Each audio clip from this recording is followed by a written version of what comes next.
अन्नमय कोश और उसकी साधना। गायत्री के 5 मुखों में आत्मा के 5 कोशों में प्रथम कोश का नाम अन्नमय कोश है। अन्न का सात्विक अर्थ है पृथ्वी का रस।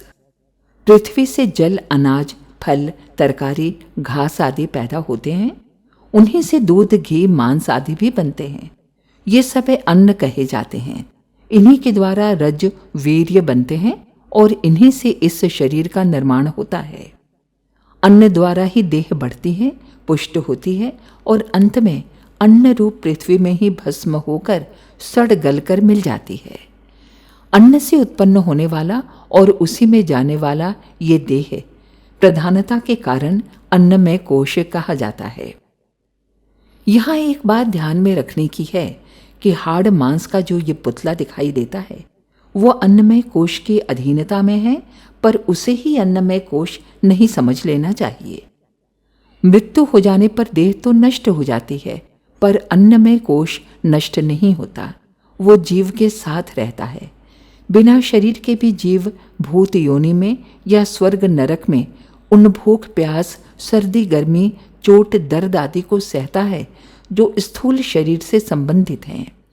इसी प्रकार उसे उन इंद्रिय भोगों की चाह रहती है जो शरीर द्वारा भोगे जाने संभव हैं।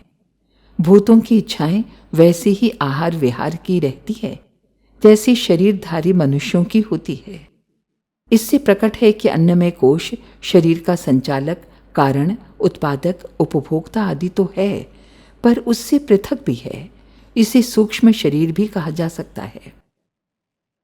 रोग हो जाने पर डॉक्टर, वैद्य उपचार, औषधि, इंजेक्शन, शल्य क्रिया द्वारा उसे ठीक करते हैं। चिकित्सा पद्धतियों की पहुंच स्थूल शरीर तक ही है, इसलिए वो केवल उन्हीं रोगों को दूर कर पाते हैं जो कि हाड़, मांस, त्वचा आदि के विकारों के कारण उत्पन्न होते हैं। परंतु कितने ही रोग ऐसे भी होते हैं जो अन्नमय कोश की विकृति के कारण उत्पन्न होते हैं। उन्हें शारीरिक चिकित्सक लोग ठीक करने में प्रायः असमर्थ रहते हैं। अन्नमय कोश की स्थिति के अनुसार शरीर का ढांचा और रंग रूप बनता है। उसी के अनुसार इंद्रियों की शक्तियां होती हैं। बालक जन्म से ही कितनी ही शारीरिक त्रुटियों, अपूर्णताएं या विशेषताएं लेकर आता है। किसी की देह आरंभ में ही मोटी, किसी की जन्म से ही पतली होती है। आंखों की दृष्टि, वाणी की विशेषता, मस्तिष्क का भौंडा या तीव्र होना, किसी विशेष अंग का निर्बल या न्यून होना अन्नमय कोश की स्थिति के अनुरूप होता है। माता पिता के रज, वीर्य का भी उसमें थोड़ा प्रभाव होता है, पर विशेषता अपने कोश की ही रहती है। कितने ही बालक माता पिता की अपेक्षा अनेक बातों में बहुत भिन्न पाए जाते हैं। शरीर अन्न से बनता और बढ़ता है। अन्न के भीतर सूक्ष्म जीवन तत्व रहता है, वो अन्नमय कोश को बनाता है। जैसे शरीर में 5 कोश हैं, वैसे ही अन्न में 3 कोश हैं, स्थूल, सूक्ष्म, कारण। स्थूल में स्वाद और भार, सूक्ष्म में प्रभाव और गुण तथा कारण के कोश में अन्न का संस्कार रहता है। जिह्वा से केवल भोजन का स्वाद मालूम होता है, पेट उसके बोझ का अनुभव करता है, रस में उसकी मादकता, उष्णता आदि प्रकट होती है। अन्नमय कोश पर उसका संस्कार जमता है। मांस आदि अनेक अभक्ष्य पदार्थ ऐसे हैं जो जीव को स्वादिष्ट लगते हैं, देह को मोटा बनाने में भी सहायक होते हैं, पर उनमें सूक्ष्म संस्कार ऐसा होता है जो अन्नमय कोश को विकृत कर देता है और उसका परिणाम अदृश्य रूप से आकस्मिक रोगों के रूप में तथा जन्म जन्मांतर तक कुरूपता एवं शारीरिक अपूर्णता के रूप में चलता है। इसलिए आत्मविद्या के ज्ञाता सदा सात्विक, सुसंस्कारी अन्न पर जोर देते हैं ताकि स्थूल शरीर में बीमारी, कुरूपता, अपूर्णता, आलस्य एवं कमजोरी की बढ़ोतरी ना हो। जो लोग अभक्ष्य खाते हैं वे अब नहीं तो भविष्य में ऐसी आंतरिक विकृति से ग्रस्त हो जाएंगे जो उनको शारीरिक सुख से वंचित रखे रहेगी। इस प्रकार अनीति से उपार्जित धन या पाप की कमाई प्रकट में आकर्षक लगने पर भी अन्नमय कोश को दूषित करती है और अंत में शरीर को विकृत एवं चिर रोगी कर देती है। धन संपन्न होने पर भी ऐसी दुर्दशा भोगने के अनेक उदाहरण प्रत्यक्ष दिखाई दिया करते हैं। कितने ही शारीरिक विकारों की जड़ अन्नमय कोश में होती है। उनका निवारण दवा दारू से नहीं, यौगिक साधनाओं से हो सकता है। जैसे संयम चिकित्सा, शल्यक्रिया, व्यायाम, मालिश, विश्राम, उत्तम आहार विहार, जलवायु आदि से शारीरिक स्वास्थ्य में बहुत कुछ अंतर हो सकता है, वैसे ही कुछ ऐसी भी प्रक्रियाएं हैं जिनके द्वारा अन्नमय कोश को परिमार्जित एवं परिपुष्ट किया जा सकता है और विविध विध शारीरिक अपूर्णताओं से छुटकारा पाया जा सकता है। ऐसी पद्धतियों में उपवास, आसन, तत्वशुद्धि, तपश्चर्या ये 4 मुख्य हैं। इन चारों पर इस प्रकरण में कुछ प्रकाश डालेंगे। उपवास।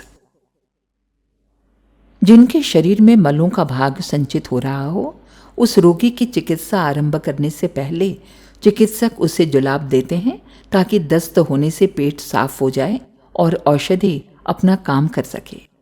यदि चिर संचित मल के ढेर की सफाई न की जाए तो औषधि भी उस मल के ढेर में मिलकर प्रभावहीन हो जाएगी।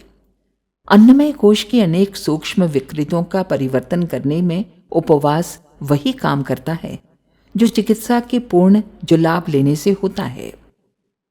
मोटे रूप से उपवास के लाभों से सभी परिचित हैं।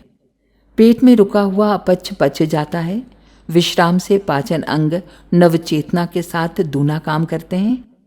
आमाशय में भरे हुए अपक्व अन्न से जो विष उत्पन्न होता है वो नहीं बनता। आहार की बचत से आर्थिक लाभ होता है। ये उपवास के लाभ ऐसे हैं जो हर किसी को मालूम है। डॉक्टरों का यह भी निष्कर्ष प्रसिद्ध है कि स्वल्पाहारी दीर्घजीवी होते हैं।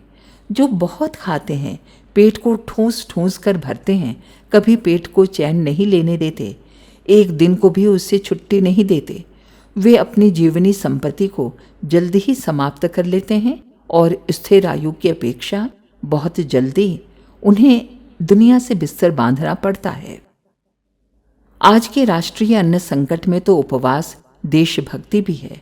यदि लोग सप्ताह में 1 दिन उपवास करने लगें तो विदेशों से करोड़ों रुपए का अन्न न मंगाना पड़े और अन्न सस्ता होने के साथ साथ अन्य सभी चीज़ें भी सस्ती हो जाएं। गीता में विषया विनिर्वन्तते निराहारस्य देहिनः श्लोक में बताया गया है कि उपवास से विषय विकारों की निवृत्ति होती है। मन का विषय विकारों से रहित होना एक बहुत बड़ा मानसिक लाभ है। उसे ध्यान में रखते हुए भारतीय धर्म में प्रत्येक शुभ कार्य के साथ उपवास को जोड़ दिया गया है। कन्यादान के दिन माता पिता उपवास रखते हैं। अनुष्ठान के दिन यजमान तथा आचार्य उपवास रखते हैं। नवदुर्गा के 9 दिन कितने ही स्त्री पुरुष पूर्ण या आंशिक उपवास रखते हैं। ब्राह्मण भोजन कराने के पूर्व उस दिन घर वाले भोजन नहीं करते। स्त्रियां अपने पति तथा सास ससुर आदि पूज्यों को भोजन कराए बिना भोजन नहीं करती। यह आंशिक उपवास भी चित्त शुद्धि की दृष्टि से बड़े उपयोगी होते हैं। स्वाध्याय की दृष्टि से उपवास का असाधारण महत्व है। रोगियों के लिए तो इसे जीवन भूरी ही कहते हैं।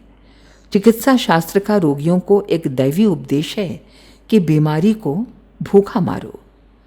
संक्रामक, कष्टसाध्य एवं खतरनाक रोगों में लंघन भी चिकित्सा का एक अंग है। मोतीझरा, निमोनिया, विषूचिका, प्लेग, सन्निपात, टाइफाइड आदि रोगों में कोई भी चिकित्सक उपवास कराए बिना रोग को आसानी से अच्छा नहीं कर पाता। प्राकृतिक चिकित्सा विज्ञान में तो समस्त रोगों में पूर्ण या आंशिक उपवास को ही प्रधान उपचार माना गया है। इस तथ्य को हमारे ऋषियों ने भली प्रकार समझा था। उन्होंने हर महीने कई उपवासों का धार्मिक महत्व स्थापित किया था। अन्नमय कोश की शुद्धि के लिए उपवास की विशेष आवश्यकता है। शरीर में कई जाति की उपत्यकाएं देखी जाती हैं, जिन्हें शरीर शास्त्री नाड़ी गुच्छक कहते हैं। देखा गया है कि कई स्थानों पर ज्ञान तंतुओं जैसी बहुत पतली नाड़ियां आपस में चिपकी होती हैं।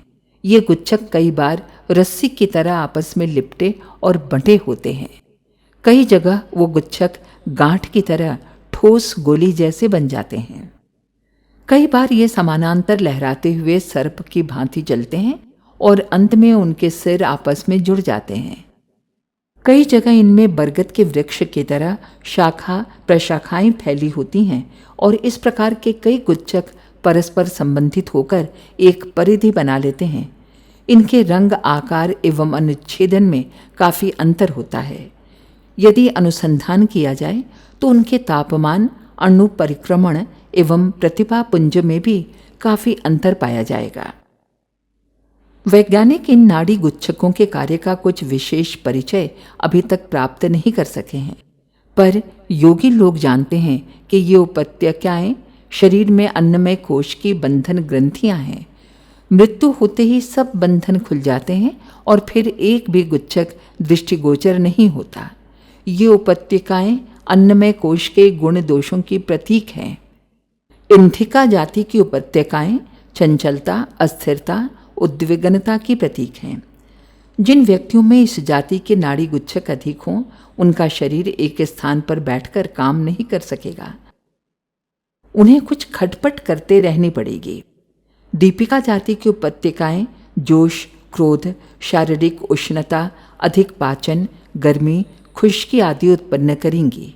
ऐसी गुच्छकों की अधिकता वाले लोग चर्म रोग, फोड़ा फुंसी, नक्सीर, फूटना, पीला पेशाब, आंखों में जलन आदि रोगों के शिकार होते रहेंगे। मोचिकाओं की अधिकता वाले व्यक्ति के शरीर से पसीना आना, लार, कफ, पेशाब आदि मलों का निष्कासन अधिक होगा। पतले दस्त अक्सर हो जाते हैं और जुकाम की शिकायत होते देर नहीं लगती। आप्यायनी जाति के गुच्छक आलस्य, अधिक निद्रा, अनुत्साह, भारीपन उत्पन्न करते हैं। ऐसे व्यक्ति थोड़ी सी मेहनत में थक जाते हैं। उनसे शारीरिक या मानसिक कार्य विशेष नहीं हो सकता। पूषा जाति के गुच्छक काम वासना की ओर मन को बलात् खींच ले जाते हैं। संयम, ब्रह्मचर्य के सारे आयोजन रखे रह जाते हैं। पूषा का तनिक सा उत्तेजन मन को बेचैन कर डालता है और वो बेकाबू होकर विकार प्राप्त हो जाता है। शिवजी पर शर संधान करते समय कामदेव ने अपने कुसुम वाण से उस प्रदेश की पूषाओं को उत्तेजित कर डाला था। चंद्रिका जाति की उपत्यकाएं सौंदर्य बढ़ाती हैं। उनकी अधिकता से वाणी में मधुरता, नेत्रों में मादकता, चेहरे पर आकर्षण, कोमलता एवं मोहकता की मात्रा रहेगी। कपिला के कारण नम्रता, डर लगना, दिल की धड़कन, बुरे स्वप्न, आशंका, मस्तिष्क की अस्थिरता, नपुंसकता, वीर्य रोग आदि लक्षण पाए जाते हैं। धूसार्ची में संकोचन शक्ति बहुत होती है। थोड़े देर में पकते हैं। कफ मुश्किल से निकलता है। शौच कच्चा और देर में होता है और मन की बात कहने में झिझक लगती है। ऊष्माओं की अधिकता से मनुष्य हाँफता रहता है। जाड़े में भी गर्मी लगती है। क्रोध आते देर नहीं लगती। जल्दबाजी बहुत होती है। रक्त की गति, श्वास प्रश्वास में तीव्रता रहती है। अमाया वर्ण के गुच्छक दृढ़ता, मजबूती, कठोरता, गंभीरता, हठ धर्मी के प्रतीक होते हैं। इस प्रकार के शरीरों पर बाह्य उपचारों का कुछ असर नहीं होता। कोई दवा काम नहीं करती। ये स्वेच्छापूर्वक रोगी या रोग मुक्त होते हैं। उन्हें कोई कुपथ्य रोगी नहीं कर पाता, परंतु जब गिरते हैं तो संयम नियम का पालन भी कुछ काम नहीं आता। चिकित्सक लोगों के उपचार अनेक बार असफल होते रहते हैं। कारण की उपत्यकाओं के अस्तित्व के कारण शरीर की सूक्ष्म स्थिति कुछ ऐसी हो जाती है कि चिकित्सा कुछ विशेष काम नहीं करती। उद्गीत उपत्यकाओं की अभिवृद्धि से संतान होना बंद हो जाता है। ये जिस पुरुष या स्त्री में अधिक होगी वो पूर्ण स्वस्थ होते हुए भी संतानोत्पादन के अयोग्य हो जाएगा। स्त्री पुरुष में से असिता की अधिकता जिनमें होगी वही अपने लिंग की संतान उत्पन्न करने में विशेष सफल रहेगा। असिता से संपन्न नारी को कन्याएं और पुरुष को पुत्र उत्पन्न करने में सफलता मिलती है। जोड़े में से जिसमें अस्थिता की अधिकता होगी उसकी शक्ति जीतेगी। युक्त हिंस्रा जाति के गुच्छक क्रूरता, दुष्टता, पर पीड़न की प्रेरणा देते हैं। ऐसे व्यक्तियों को चोरी, जुआ, व्यभिचार, ठगी आदि करने में बड़ा रस आता है। आवश्यक धन संपत्ति होते हुए भी उनका अनुचित मार्ग अपनाने का मन चलता रहता है। कोई विशेष कारण नहीं होते हुए भी दूसरों के प्रति ईर्ष्या, द्वेष और आक्रमण का आचरण करते हैं। ऐसे लोग मांसाहार, मद्यपान, शिकार खेलना, मारपीट करना या लड़ाई झगड़े को और पंच बनने को बहुत पसंद करते हैं। हिंस्रा उपत्यकाओं की अधिकता वाला मनुष्य सदा ऐसे काम करने में रस लेगा जो अशांति उत्पन्न करते हों। ऐसे लोग अपना सिर फोड़ लेने, आत्महत्या करने, अपने बच्चों को बेतरह पीटने और कुकृत्य करते हुए देखे जाते हैं। उपरोक्त पंक्तियों में कुछ थोड़ी सी उपत्यकाओं का वर्णन किया गया है। इनकी 16 जातियां जानी जा सकी हैं। संभव है कि ये इससे भी अधिक होती हों। ये ग्रंथियां ऐसी हैं जो शारीरिक स्थिति को इच्छानुकूल रखने में बाधक होती हैं। मनुष्य चाहता है कि मैं अपने शरीर को ऐसा बनाऊं। वो उसके लिए कुछ उपाय भी करता है, पर कई बार वे उपाय सफल नहीं होते। कारण यह है कि ये उपत्यकाएं भीतर ही भीतर शरीर में ऐसी विलक्षण क्रिया एवं प्रेरणा उत्पन्न करती हैं जो बाह्य प्रयत्नों को सफल नहीं होने देती और मनुष्य अपने को बार बार असफल एवं असहाय अनुभव करता है। अन्नमय कोश को शरीर से बांधने वाली ये उपत्यकाएं शारीरिक एवं मानसिक अकर्मों से उलझकर विकृत होती हैं तथा सत्कर्मों से सुव्यवस्थित रहती हैं। बुरा आचरण तो खाई खोदने जैसा है और शरीर को उसी खाई में गिराकर रोग, शोक आदि की पीड़ा सहनी पड़ती है। इन उलझनों को सुलझाने के लिए आहार विहार का संयम एवं सात्विक रखना, दिनचर्या ठीक रखना, प्रकृति के आदेशों पर चलना आवश्यक है। साथ में कुछ ऐसे ही विशेष यौगिक उपाय भी हैं जो उन आंतरिक विकारों पर काबू पा सकते हैं जिनको कि केवल बाह्योपचार से सुधारना कठिन है। उपवास का उपत्यकाओं के संशोधन, परिमार्जन और सुसंतुलन से बड़ा संबंध है। योग साधना में उपवास का एक सुविस्तृत विज्ञान है। अमुक अवसर पर, अमुक मास में, अमुक मुहूर्त में, अमुक प्रकार से उपवास करने का अमुक फल होता है। ऐसे आदेश शास्त्रों में जगह जगह पर मिलते हैं। ऋतुओं के अनुसार शरीर की 6 अग्नियां न्यूनाधिक होती रहती हैं। ऊष्मा, बहुवृच्छ, वादी, रोहिता, आत्पता, व्याति, ये 6 शरीरगत अग्नियां ग्रीष्म से लेकर वसंत तक 6 ऋतुओं में क्रियाशील रहती हैं। इनमें से प्रत्येक के गुण भिन्न भिन्न हैं। पहला, उत्तरायण, दक्षिणायन की गोलार्ध स्थिति। दूसरा, चंद्रमा की घटती बढ़ती कलाएं। तीसरा, नक्षत्रों का भूमि पर आने वाला प्रभाव। चौथा, सूर्य की अंश किरणों का मार्ग। इन चारों बातों का शरीरगत ऋतु अग्नियों के साथ संबंध होने से क्या परिणाम होता है, इनका ध्यान रखते हुए ऋतुओं ने ऐसे पुण्य पर्व निश्चित किए हैं जिनमें अमुक विधि से उपवास किया जाए तो उसका अमुक परिणाम हो सकता है।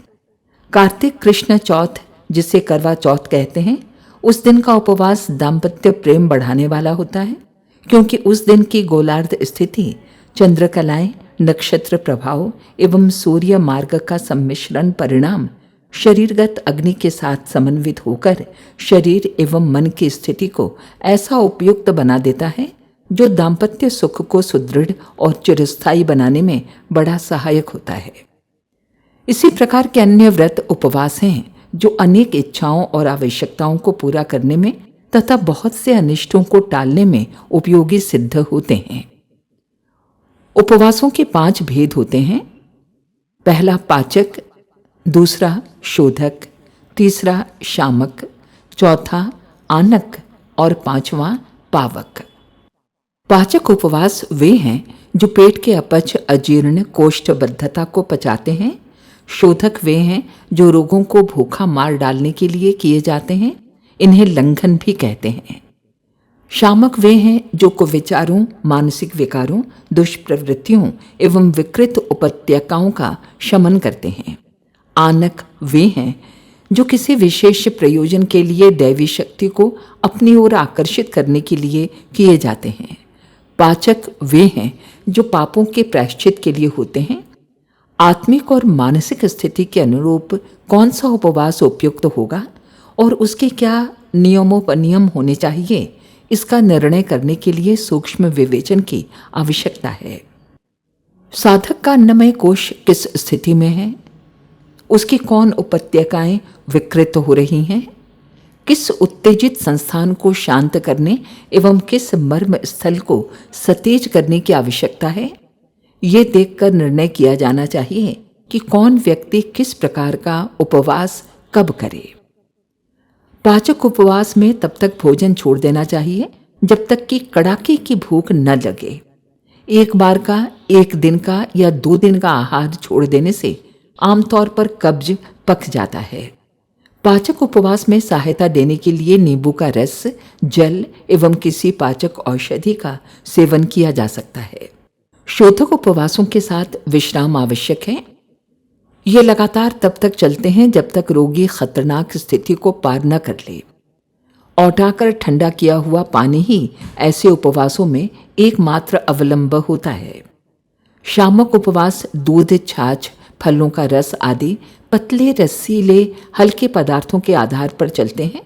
इन उपवासों में स्वाध्याय, आत्मचिंतन, एकांत सेवन, मौन, जप, ध्यान, पूजा, प्रार्थना आदि आत्मशुद्धि के उपचार भी साथ में होने चाहिए। आनक उपवास में सूर्य की किरणों द्वारा अभीष्ट दैवी शक्ति का आवाहन करना चाहिए। सूर्य की सप्तवर्ण किरणों में राहु केतु को छोड़कर अन्य 7 ग्रहों की रश्मियां सम्मिलित होती हैं। सूर्य में तेजस्विता, उष्णता, पित्त प्रकृति प्रधान है। चंद्रमा शीतल, शांतिदायक, उज्ज्वल, कीर्तिकारक। मंगल कठोर, बलवान, संहारक। बुध सौम्य, शिष्ट, कफ प्रधान, सुंदर, आकर्षक। गुरु विद्या, बुद्धि, धन, सूक्ष्मदर्शिता, शासन, न्याय, राज्य का अधिष्ठाता। शुक्र वात प्रधान, चंचल, उत्पादक, कूटनीतिक। शनि स्थिरता, स्थूलता, सुखोपभोग, दृढ़ता, परिपुष्टि का प्रतीक है। जिस गुण की आवश्यकता हो उसके अनुरूप दैवी तत्वों को आकर्षित करने के लिए सप्ताह में उसी दिन उपवास करना चाहिए। इन उपवासों में लघु आहार उन ग्रहों में समता रखने वाला होना चाहिए तथा उसी ग्रह के अनुरूप रंग की वस्तुएं, वस्त्र आदि का जहां तक संभव हो अधिक प्रयोग करना चाहिए। रविवार को श्वेत रंग और गाय के दूध, दही का आहार उचित है। सोमवार को पीला रंग और चावल का माड़ उपयुक्त है। मंगल को लाल रंग, भैंस का दही या छाछ। बुध को नीले रंग और खट्टे मीठे फल। गुरु को नारंगी रंग वाले मीठे फल। शुक्र को हरा रंग, बकरी का दूध, दही, गुड़ का उपयोग ठीक रहता है। प्रातःकाल की किरणों के सम्मुख खड़े होकर नेत्र बंद करके निर्धारित किरणें अपने में प्रवेश होने का ध्यान करने से वो शक्ति सूर्य रश्मियों द्वारा अपने में अवतरित होती है। पावक उपवास प्रायश्चित स्वरूप किए जाते हैं। ऐसे उपवास केवल जल लेकर करने चाहिए। अपने भूल के लिए प्रभु से सच्चे हृदय से क्षमा याचना करते हुए भविष्य में वैसी भूल न करने का प्रण करना चाहिए। अपराध के लिए शारीरिक कष्ट साध्य तितिक्षा एवं शुभ कार्य के लिए इतना दान करना चाहिए जो पाप की व्यथा को पुण्य की शांति के बराबर कर सके। चांद्रायण व्रत, कृच्छ्र, चांद्रायण आदि पावक व्रतों में गिने जाते हैं। प्रत्येक उपवास में ये बातें विशेष रूप से ध्यान रखते हैं। पहला, उपवास के दिन जल बार बार पीना चाहिए, बिना प्यास के पीना चाहिए। दूसरा, उपवास के दिन अधिक शारीरिक श्रम नहीं करना चाहिए। तीसरा, उपवास के दिन यदि निराहार न रहा जाए तो अल्प मात्रा में रसीले पदार्थ, दूध, फल आदि लेने चाहिए। मिठाई, हलवा आदि गरिष्ठ पदार्थ भरपेट खा लेने से उपवास का प्रयोजन सिद्ध नहीं हो सकता। चौथा, उपवास तोड़ने के बाद हल्का, शीघ्र पचने वाला आहार स्वल्प मात्रा में लेना चाहिए। उपवास समाप्त होते ही अधिक मात्रा में भोजन कर लेना हानिकारक है। पांचवा, उपवास के दिन अधिकांश समय आत्मचिंतन, स्वाध्याय या उपासना में लगाना चाहिए। उपत्यकाओं के शोधन, परिमार्जन और उपयोगीकरण के लिए उपवास किसी विज्ञ पथ प्रदर्शक की सलाह से करने चाहिए। साधारण उपवास, जो कि प्रत्येक गायत्री उपासक के अनुकूल होता है, रविवार के दिन होना चाहिए। उस दिन 7 ग्रहों की सम्मिलित शक्ति पृथ्वी पर आती है, जो विविध प्रयोजनों के लिए उपयोगी होती है। रविवार को प्रातःकाल स्नान करके या संभव न हो तो हाथ मुंह धोकर शुद्ध वस्त्रों में सूर्य के सम्मुख मुख करके बैठना चाहिए और एक बार खुले नेत्र बंद कर लेने चाहिए। इस सूर्य के तेजपुंज रूपी समुद्र में हम स्नान कर रहे हैं, वो हमारे चारों ओर उत्तप्रोत हो रहा है। ऐसा ध्यान करने से सविता की ब्रह्म रश्मियां अपने भीतर भर जाती हैं। बाहर से चेहरे पर धूप पड़ना और भीतर से ध्यानाकर्षण द्वारा उसकी सूक्ष्म रश्मियों को खींचना उपत्यकाओं को सुविकसित करने में बड़ा सहायक होता है। ये साधना 15-20 मिनट तक की जा सकती है। उस दिन श्वेत वर्ण की वस्तुओं का अधिक प्रयोग करना चाहिए। वस्त्र भी अधिक सफ़ेद ही हों। दोपहर के 12 बजे के बाद फलाहार करना चाहिए। जो लोग रह सकें वे निराहार रहें, जिन्हें कठिनाई हो वे फल, दूध, शाक लेकर रहें। बालक, वृद्ध, गर्भिणी, रोगी या कमज़ोर व्यक्ति चावल, दलिया आदि दोपहर को, दूध रात को ले सकते हैं। नमक एवं शक्कर, इन 2 स्वाद उत्पन्न करने वाली वस्तुओं को छोड़कर बिना स्वाद का भोजन भी एक प्रकार का उपवास हो जाता है। आरंभ में अस्वाद आहार के आंशिक उपवास से भी गायत्री साधक अपनी प्रवृत्ति को बढ़ा सकते हैं। आसन, मोटे तौर से आसनों को शारीरिक व्यायाम में ही गिना जाता है। उनसे वे लाभ मिलते हैं जो व्यायाम द्वारा मिलने चाहिए। साधारण कसरतों से जिन भीतर के अंगों का व्यायाम नहीं हो पाता, उनका आसनों द्वारा हो जाता है। ऋषियों ने आसनों को योग साधना में इसलिए प्रमुख स्थान दिया है कि ये स्वास्थ्य रक्षा के लिए अतीव उपयोगी होने के अतिरिक्त मर्म स्थानों में रहने वाली हव्य, वाहा और कव्य वाहा तड़ित शक्ति को क्रियाशील रखते हैं। मर्म स्थल वे हैं जो अतीव कोमल हैं और प्रकृति ने उन्हें इतना सुरक्षित बनाया है कि साधारणतः उन तक बाह्य प्रभाव नहीं पहुंचता। आसनों से इनकी रक्षा होती है। इन मर्मों की सुरक्षा में यदि किसी प्रकार की बाधा पड़ जाए तो जीवन संकट में पड़ सकता है। ऐसे मर्म स्थान उदर और छाती के भीतर विशेष हैं। कंठकूप, स्कंधपुच्छ, मेरुदंड और ब्रह्मरंध्र से संबंधित 36 मर्म हैं। इनमें कोई आघात लग जाए, रोग विशेष के कारण विकृति आ जाए, रक्ताभिसरण रुक जाए और विष बालुका जमा हो जाए तो देह भीतर ही भीतर घुलने लगती है। बाहर से कोई प्रत्यक्ष या विशेष रोग दिखाई नहीं पड़ता, पर भीतर ही भीतर देह खोखली हो जाती है। नाड़ी में ज्वर नहीं होता, पर मुंह का कड़वापन, शरीर में रोमांच, भारीपन, उदासी, हड़फूटन, सिर में हल्का सा दर्द, प्यास आदि भीतरी ज्वर जैसे लक्षण दिखाई पड़ते हैं। वैद्य डॉक्टर कुछ समझ नहीं पाते, दवा दारू देते हैं, पर कुछ विशेष लाभ नहीं होता। मर्मों में चोट पहुंचने से आकस्मिक मृत्यु हो सकती है। तांत्रिक अभिचारी जब मारण प्रयोग करते हैं तो उनका आक्रमण इन मर्म स्थलों पर ही होता है। हानि, शोक, अपमान आदि की कोई मानसिक चोट लगे तो मर्मस्थल क्षत विक्षत हो जाते हैं और उस व्यक्ति के प्राण संकट में पड़ जाते हैं। मर्म अशक्त हो जाए तो गठिया, गंज, श्वेतकंठ, पथरी, गुर्दे की शिथिलता, त्वचा की खुश्की, बहुमूत्र, बवासीर जैसे न ठीक होने वाले रोग उत्पन्न होते हैं। हाथ और पैरों को मजबूत बनाने वाले 4 उपयोगी आसन। सर्वांगासन, बद्ध पद्मासन, पाद हस्तासन, उत्कटासन। इन आसनों को नित्य करने से हाथ पांवों की नसें तथा मांसपेशियां मजबूत होती हैं तथा उनकी शक्ति बढ़ती है। पीठ और पेट को मजबूत बनाने वाले आसन, 4 महाप्रभावी आसन। इन आसनों का अभ्यास करते रहने से रीढ़, पसलियां, फेफड़े, हृदय, आमाशय, आंतों और जिगर की दुर्बलता दूर होती है। पश्चिमोत्तान आसन, मयूरासन, सर्पासन, धनुरासन। शिर और धड़ में रहने वाले मर्मों में हव्यवाह नामक धन पॉजिटिव विद्युत का निवास और हाथ पैरों में कव्यवाह ऋण नेगेटिव विद्युत की विशेषता है। दोनों का संतुलन बिगड़ जाए तो लकवा, अर्धांग, संधिवात जैसे उपद्रव खड़े होते हैं। कई बार मोटे तगड़े स्वस्थ दिखाई पड़ने वाले मनुष्य भी ऐसे मंद रोगों से ग्रसित हो जाते हैं जो उनकी शारीरिक अच्छी स्थिति को देखते हुए नहीं होने चाहिए थे। इन मार्मिक रोगों का कारण मर्मस्थलों की गड़बड़ी है।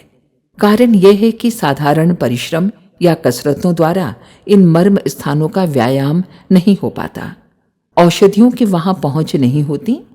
शल्य क्रिया या सूची भेद इंजेक्शन भी उनको प्रभावित करने में समर्थ नहीं होते। उस विकट गुत्थी को सुलझाने में केवल योगासन ऐसे तीक्ष्ण अस्त्र हैं जो मर्म शोधन में अपना चमत्कार दिखाते हैं। ऋषियों ने देखा कि अच्छा आहार विहार रखते हुए भी, विश्राम व्यायाम की समुचित व्यवस्था रखते हुए भी कई बार अज्ञात सूक्ष्म कारणों से मर्मस्थल विकृत हो जाते हैं और उनमें रहने वाली हव्यवाह और कव्यवाह त्वरित शक्ति का संतुलन बिगड़ जाने से बीमारी तथा कमजोरी आ घेरती है, जिससे योग साधना में बाधा पड़ती है। इस कठिनाई को दूर करने के लिए उन्होंने अपने दीर्घकालीन अनुसंधान और अनुभव द्वारा आसन क्रिया का आविष्कार किया है। आसनों का सीधा प्रभाव हमारे मर्म स्थलों पर पड़ता है। प्रधान नस नाड़ियों और मांसपेशियों के अतिरिक्त सूक्ष्म कशेरुकाओं का भी आसनों द्वारा ऐसा आकुंचन प्रकुंचन होता है कि उनमें जमे हुए विकार हट जाते हैं तथा फिर नित्य सफाई होती रहने से नए विकार जमा नहीं होते। मर्मस्थलों की शुद्धि, स्थिरता एवं परिपुष्टि के लिए आसनों को अपने ढंग का सर्वोत्तम उपचार कहा जा सकता है। आसन अनेक हैं, उनमें से 84 प्रधान हैं। उन सबकी विधि व्यवस्था और उपयोगिता वर्णन करने का यहाँ अवसर नहीं है। सर्वांगपूर्ण आसन विद्या की शिक्षा यहाँ नहीं दी जा सकती। इस विषय पर हमारी बलवर्धक व्यायाम पुस्तक देखनी चाहिए। आज तो हमें गायत्री की योग साधना करने के इच्छुकों को ऐसे सुलभ आसन बताना पर्याप्त होगा जो साधारणतः उनके सभी मर्म स्थलों की सुरक्षा में सहायक हों। 8 आसन ऐसे हैं जो सभी मर्मों पर अच्छा प्रभाव डालते हैं। उनमें से जो 4 या अधिक अपने लिए सुविधाजनक हों, उन्हें भोजन के पूर्व कर लेना चाहिए। इनकी उपयोगिता एवं सरलता अन्य आसनों से अधिक है। उपासना के पश्चात ही करना चाहिए, जिससे रक्त की गति तीव्र हो जाने से उत्पन्न हुई चित्त की चंचलता ध्यान में बाधक न हो। सर्वांगासन। आसन पर चित्त लेट जाइए और शरीर को बिल्कुल सीधा कर दीजिए। हाथों को जमीन से ऐसा मिलाकर रखिए कि हथेलियां जमीन से चिपकी रहें। अब घुटने सीधे कड़े करके दोनों पैर मिले हुए ऊपर को उठाइए और पैरों को ले जाकर सिर के पीछे जमीन से लगाइए। पैर मुड़ने ना पाएं, बल्कि सीधे तने हुए रहें। हाथ चाहे जमीन पर रखिए, चाहे सहारे के लिए कमर से लगा लीजिए। ठोड़ी कंठ के सहारे से चिपकी रहनी चाहिए। बद्ध पद्मासन। पालथी मारकर आसन पर बैठिए, फिर पीठ के पीछे से दाहिना हाथ ले जाकर दाहिने पैर का अंगूठा पकड़िए और बायां हाथ उसी तरह से ले जाकर बाएं पैर का अंगूठा पकड़िए। पीठ को तान दीजिए और दृष्टि नासिका के अग्रभाग पर जमाइए। ठोड़ी को कंठ के मूल में गड़ाए रखिए। बहुतों के हाथ शुरू में ही पीठ के पीछे घूमकर अंगूठा नहीं पकड़ सकते। इसका कारण उनके इन नसों का शुद्ध और पूरे फैलाव में नहीं होना है। इसलिए जब तक दोनों पैरों के अंगूठे पकड़े न जा सकें तब तक एक ही पैर का अंगूठा पकड़कर अभ्यास करना चाहिए। पाद हस्तासन। सीधे खड़े हो जाइए। फिर धीरे धीरे हाथों को नीचे ले जाकर हाथ से पैरों के दोनों अंगूठों को पकड़िए। पैर आपस में मिले हुए और बिल्कुल सीधे रहें, घुटने मुड़ने न पाएं। इसके बाद सिर दोनों हाथों के बीच से भीतर की ओर ले जाकर नाक सीधा घुटनों से मिलाइए। दाहिने हाथ से बाएं पैर और बाएं हाथ से दाहिने पैर का अंगूठा पकड़ करके भी यह किया जा सकता है। इस आसन को करते समय पेट को भीतर की ओर खूब जोर से खींचना चाहिए। उत्कटासन। सीधे खड़े हो जाइए। दोनों पैर, घुटने, एड़ी और पंजे आपस में मिले रहने चाहिए। दोनों हाथ कमर पर रखें। पेट को कुछ भीतर की तरफ खींचिए और घुटनों को मोड़ते हुए शरीर सीधा रखते हुए उसे धीरे धीरे पीछे की ओर झुकाइए। इस प्रकार बिल्कुल उस तरह हो जाइए जैसे कुर्सी पर बैठते हैं। जब कमर झुककर घुटनों के सामने हो जाए तो उसी दिशा में स्थिर हो जाना चाहिए। इसका अभ्यास हो जाने पर एड़ियों को भी जमीन से उठा दीजिए और केवल पंजों के बल स्थिर होइए। उसका भी अभ्यास हो जाए तो घुटनों को खोलिए और उन्हें काफी फैला दीजिए। ध्यान रहे, घुटनों को इस प्रकार रखिए कि दोनों हाथों की उंगलियां घुटनों के बाहर जमीन को छूती रहें। पश्चिमोत्तान आसन। पैरों को लंबा फैला दीजिए। दोनों पैर मिले रहें, घुटने मुड़े ना हों, बिल्कुल सीधे रहें। टांगे जमीन से मिली रहें। इसके बाद टांगों को झुकाकर दोनों हाथों से पैरों के दोनों अंगूठों को पकड़िए। ध्यान रहे कि पैर जमीन से जरा भी उठने ना पाएं। पैरों के अंगूठे पकड़कर सिर दोनों घुटनों के बीच में कर यह प्रयत्न करना चाहिए कि सिर घुटनों पर या उनके भी आगे रखा जा सके। यदि बन सके तो हाथ के कोहनियों को जमीन से छुआना चाहिए।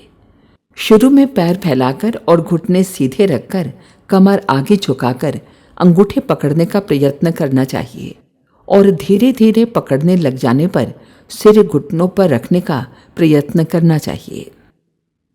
सर्पासन। पेट के बल आसन पर लेट जाइए। फिर दोनों हाथों के पंजे जमीन पर टेक कर हाथ खड़े कर दीजिए। पंजे नाभि के पास रहें। शरीर पूरी तरह से जमीन से चिपटा हो। मूल घुटने यहाँ तक कि पैर के पंजों की पीठ तक जमीन से पूरी तरह चिपकी रहे। अब क्रमशः सिर, गर्दन, गला, छाती और पेट को धीरे धीरे जमीन से उठाते जाइए और जितना तान सके तान दीजिए। दृष्टि सामने रहे। शरीर सांप के फन की तरह तना खड़ा रहे। नाभि के पास तक शरीर जमीन से उठा रहना चाहिए। धनुरासन। आसन पर लेट जाइए। फिर दोनों पैरों को घुटनों से मोड़कर पीछे की तरफ ले जाइए और हाथ भी पीछे ले जाकर दोनों पैरों को पकड़ लीजिए। अब धीरे धीरे सिर और छाती को ऊपर उठाइए। साथ ही हाथों को भी ऊपर की ओर खींचते हुए पैरों को ऊपर की ओर तानिए। आगे पीछे शरीर इतना उठा दीजिए कि केवल पेट और पेड़ू जमीन से लगे रह जाएं। शरीर का बाकी तमाम हिस्सा उठ जाए और शरीर खिंचकर धनुष के आकार का हो जाए। पैर, सिर और छाती के तनाव में टेढ़ापन आ जाए। दृष्टि सामने रहे और सीना निकलता हुआ मालूम हो। मयूरासन। घुटनों के सहारे आसन पर बैठ जाइए और फिर दोनों हाथ जमीन पर साधारण अंतर से ऐसे रखिए कि पंजे पीछे भीतर की ओर रहें। अब दोनों पैरों को पीछे ले जाकर पंजों के बल हो जाइए और हाथों की दोनों कोहनियां नाभि के दोनों तरफ लगाकर छाती और सिर को आगे दबाते हुए पैरों को जमीन से ऊपर उठाने का प्रयत्न कीजिए। जब पैर जमीन से उठकर कोहनियों के समानांतर आ जाए तो सिर और छाती को भी सीधा कीजिए। सारा शरीर हाथों की कोहनियों पर सीधा आकर तुल जाना चाहिए। ये 8 आसन ऐसे हैं जो अधिक कष्ट साध्य न होते हुए भी मर्मों और संधियों पर प्रभाव डालने वाले हैं। शास्त्रों में इनकी विशेष प्रशंसा की गई है। इन सबके द्वारा जो लाभ होते हैं उसका सम्मिलित लाभ सूर्य नमस्कार से होता है। ये एक ही आसन कई आसनों के मिश्रण से बना है। इसका परस्पर ऐसा क्रमवत तारतम्य है कि अलग अलग आसनों की अपेक्षा ये एक ही आसन अधिक लाभप्रद सिद्ध होता है। हम गायत्री साधकों को बहुधा सूर्य नमस्कार करने की ही सलाह देते हैं।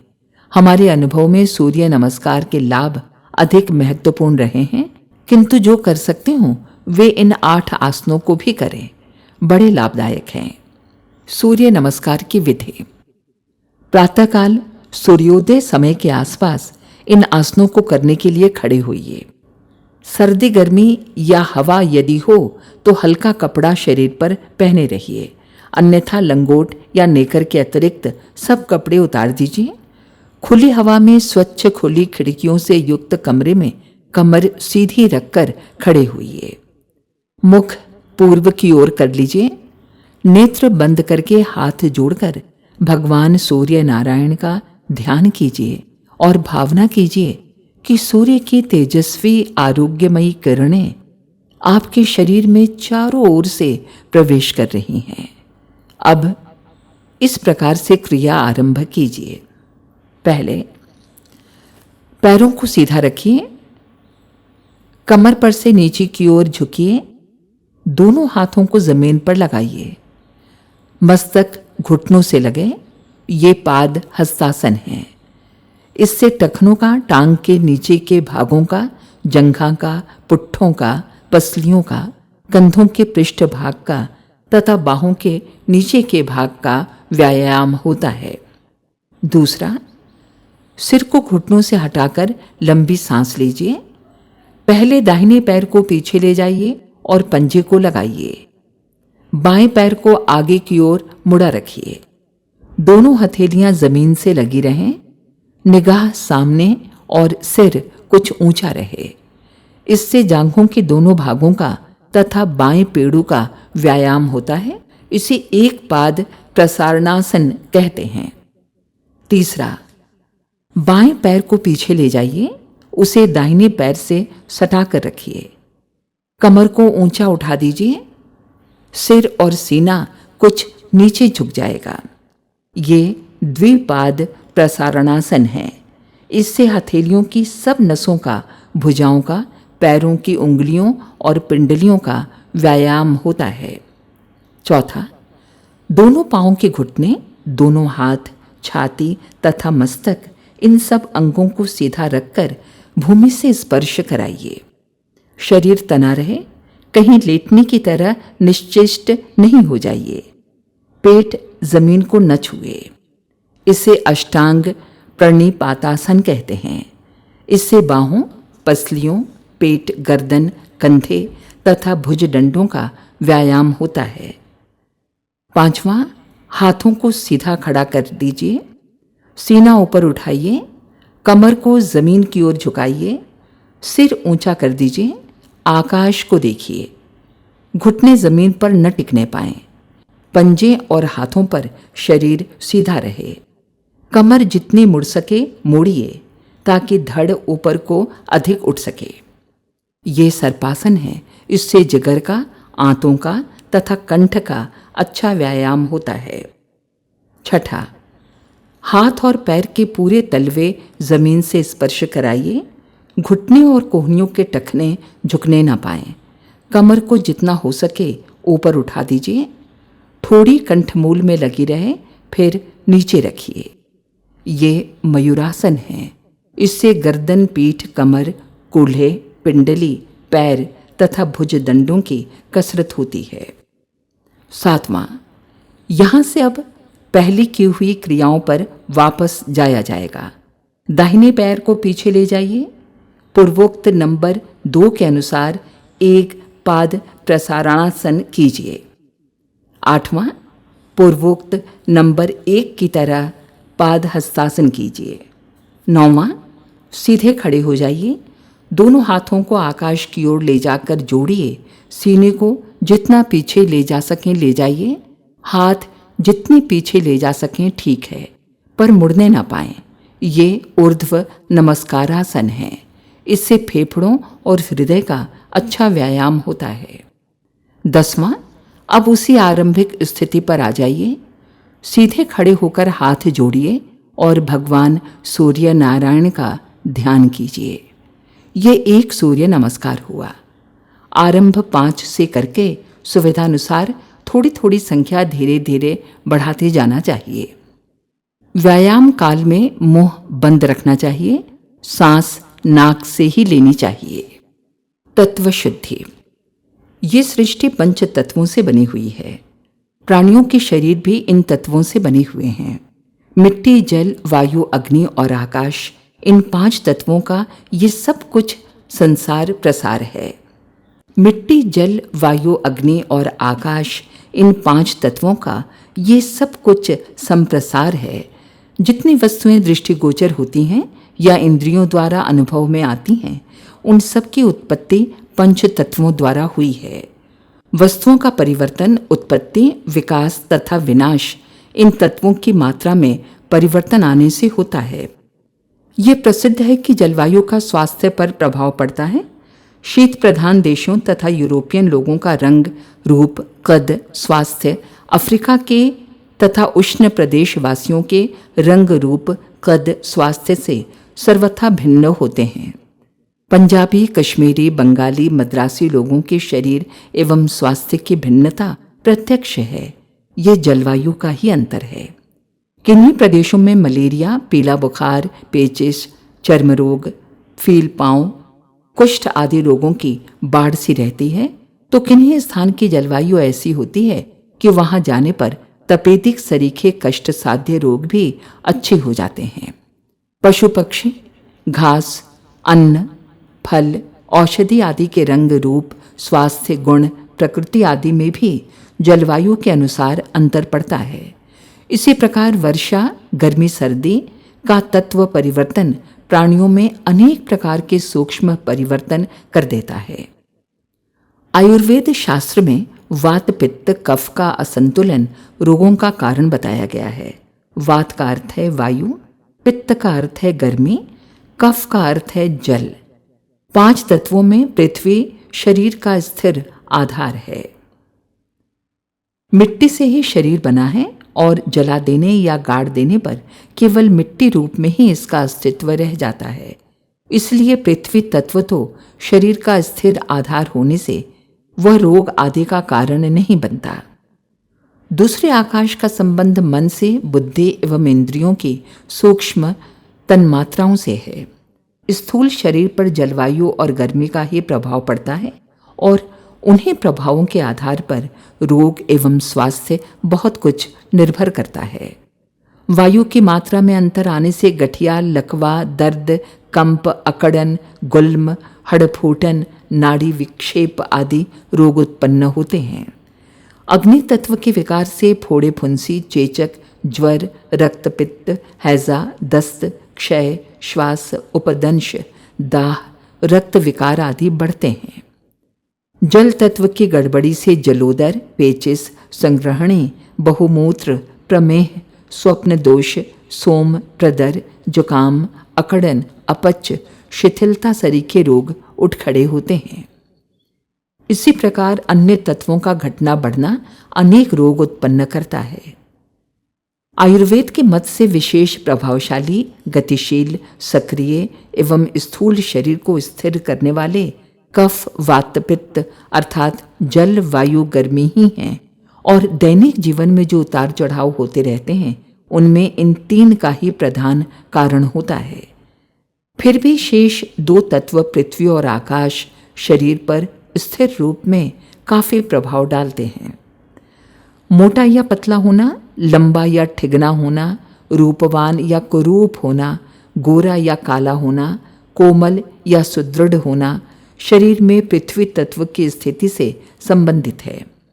इसी प्रकार चतुरता, मूर्खता, सदाचार, दुराचार, नीचता, महानता, तीव्र बुद्धि, मंद बुद्धि, सनक, दूरदर्शिता, खिन्नता, प्रसन्नता एवं गुण, कर्म, स्वभाव, इच्छा, आकांक्षा, भावना, आदर्श, लक्ष्य आदि बातें इस पर निर्भर रहती हैं कि आकाश तत्व की स्थिति क्या है। उन्माद, सनक, दिल की धड़कन, अनिद्रा, पागलपन, दुस्वप्न, मृगी, मूर्छा, घबराहट, निराशा आदि रोगों में भी आकाश ही प्रधान कारण होता है। रसोई का स्वादिष्ट तथा लाभदायक होना इस बात पर निर्भर है कि उनमें पड़ने वाली चीजें नियत मात्रा में हों। चावल, दलिया, दाल, हलवा, रोटी आदि में अग्नि का प्रयोग कम रहे या अधिक हो जाए तो ये खाने लायक नहीं होगा। इसी प्रकार पानी, नमक, चीनी, घी आदि की मात्रा बहुत कम या अधिक हो जाए तो भोजन का स्वाद, गुण तथा रूप बिगड़ जाएगा। यही दशा शरीर की है। तत्वों की मात्रा में गड़बड़ी बढ़ जाने से स्वास्थ्य में निश्चित रूप से खराबी आ जाती है। जलवायु, सर्दी गर्मी ऋतु प्रभाव के कारण रोगी मनुष्य निरोग और निरोग मनुष्य रोगी बन सकता है। योग साधकों को जान लेना चाहिए कि पंच तत्वों से बने हुए शरीर को सुरक्षित रखने का आधार ये है कि देह में सभी तत्व स्थिर मात्रा में रहें।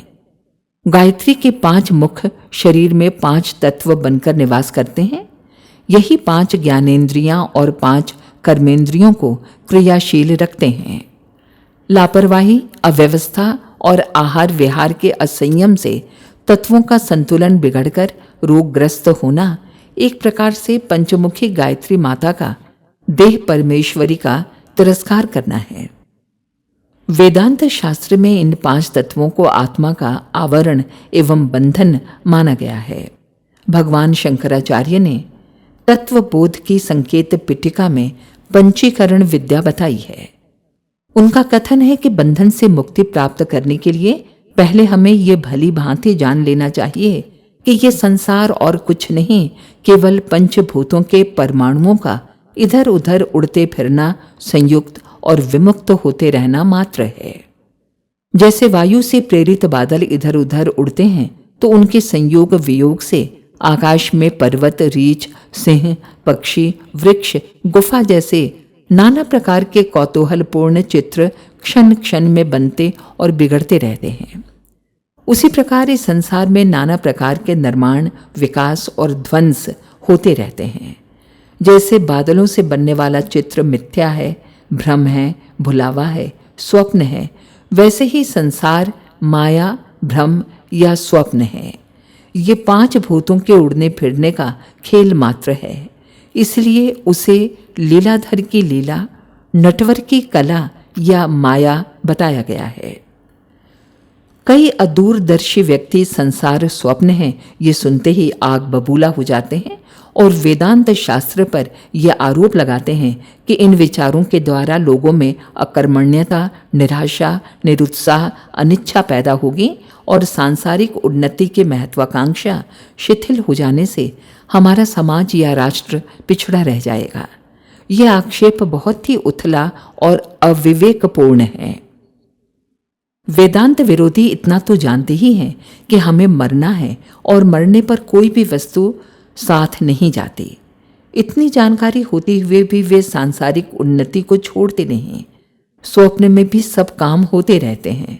इसी प्रकार शरीर का निर्माण भी ऐसे ढंग से हुआ है कि उसमें पेट की, इंद्रियों की, मन की क्षुधाएं इतनी प्रबल लगा दी गई हैं कि बिना कर्तव्य परायण हुए कोई भी प्राणी क्षण भर भी चैन से बैठ नहीं सकता। निष्क्रिय व्यक्ति के लिए तो जीवन धारण किए रहना भी असंभव है। वेदांत ने संसार की दार्शनिक विवेचना करते हुए उसे पंचभूतों का अस्थिर परमाणुपुंज स्वप्न बताया है।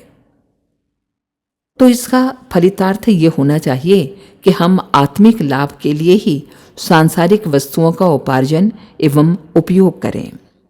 वस्तुओं की मोहकता पर आसक्त होकर उनके संचय एवं अनियंत्रित भोगों की मृग तृष्णा से अपने आत्मिक हितों का बलिदान न करें।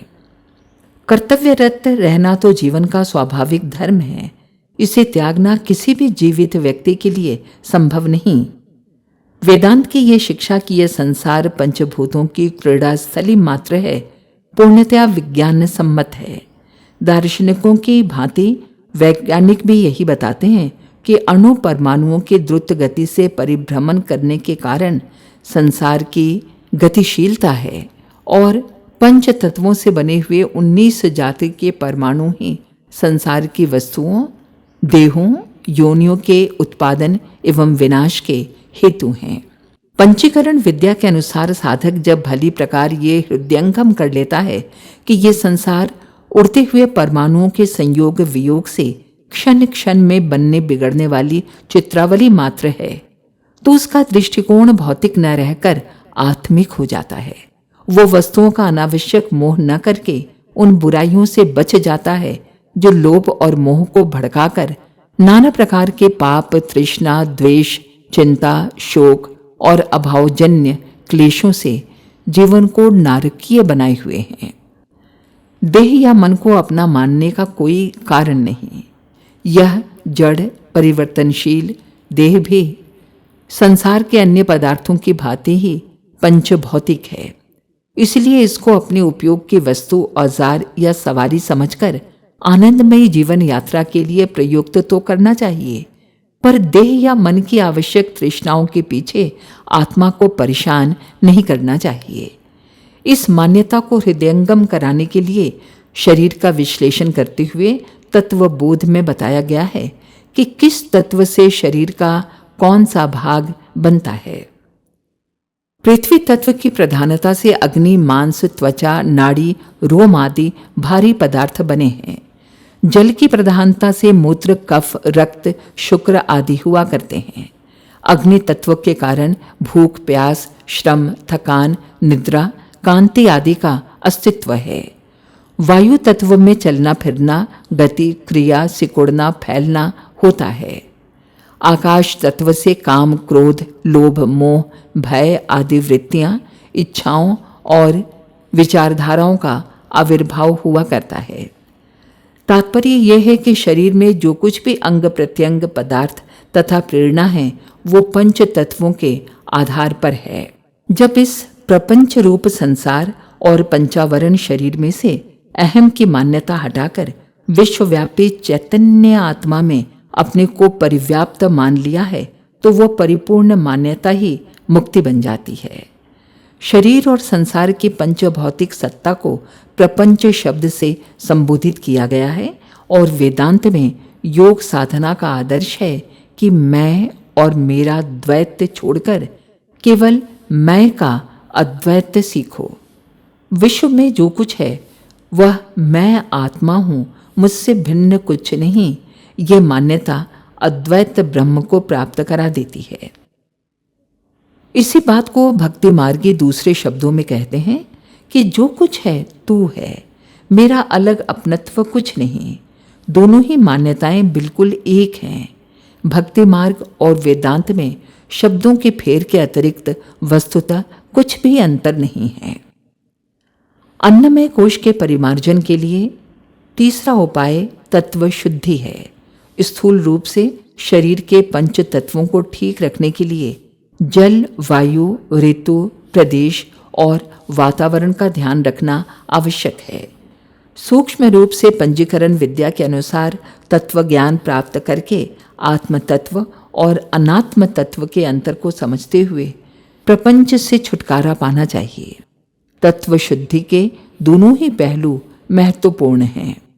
जिसे अपना अन्नमय कोश ठीक रखना है उसे व्यावहारिक जीवन में पंच तत्वों की शुद्धि संबंधी बातों का भी विशेष ध्यान रखना चाहिए। पहला, जल तत्व। जल से शरीर और वस्त्रों की शुद्धि बराबर करता रहे। स्नान करने का उद्देश्य केवल मैल छुड़ाना नहीं, वरन पानी में रहने वाली विषवा नामक विद्युत से देह को सतेज करना एवं ऑक्सीजन, नाइट्रोजन आदि बहुमूल्य तत्वों से शरीर को सींचना भी है। सवेरे शौच जाने से 20-30 मिनट पूर्व एक गिलास पानी पीना चाहिए, जिससे रात का अपच धुल जाए और शौच साफ हो। पानी को सदा घूंट घूंट कर धीरे धीरे दूध की तरह पीना चाहिए। हर घूंट के साथ ये भावना करते जाना चाहिए कि इस अमृत तुल्य जल में जो शीतलता, मधुरता और शक्ति भरी हुई है, उसे खींचकर मैं अपने शरीर में धारण कर रहा हूँ। इस भावना के साथ पिया हुआ पानी दूध के समान गुणकारक होता है।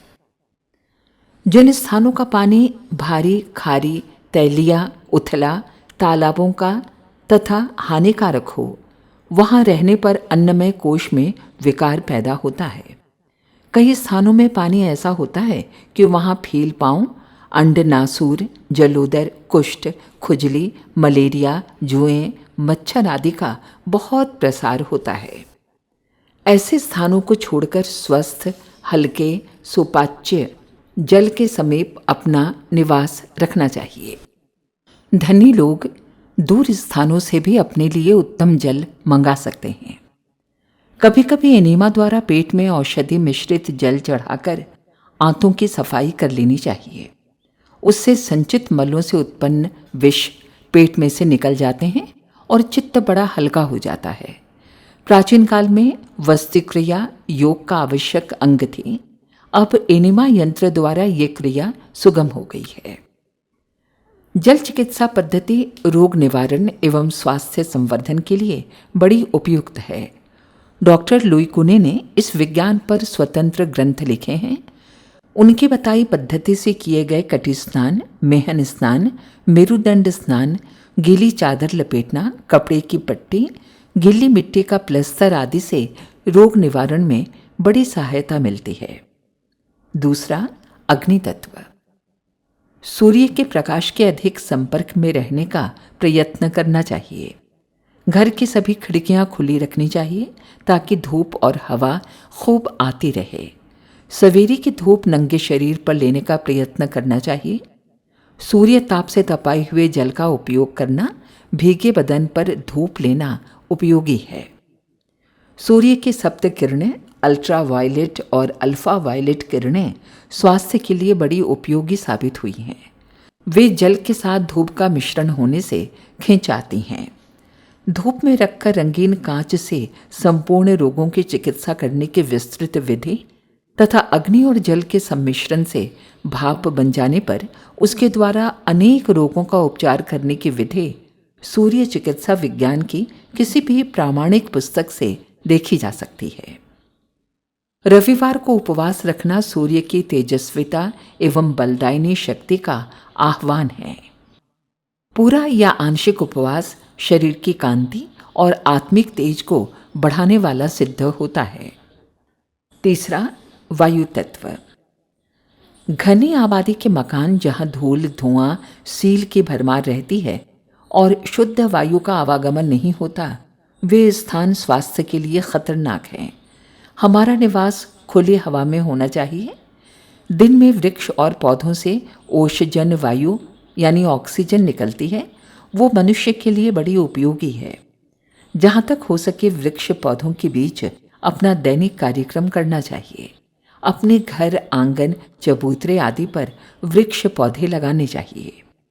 प्रातःकाल की वायु बड़ी स्वास्थ्यप्रद होती है। उसे सेवन करने के लिए तेज चाल से टहलने के लिए जाना चाहिए। दुर्गंधित एवं बंद हवा के स्थान से अपना निवास दूर ही रखना चाहिए। तराई, सील, नमी के स्थानों की वायु ज्वर आदि पैदा करती हैं।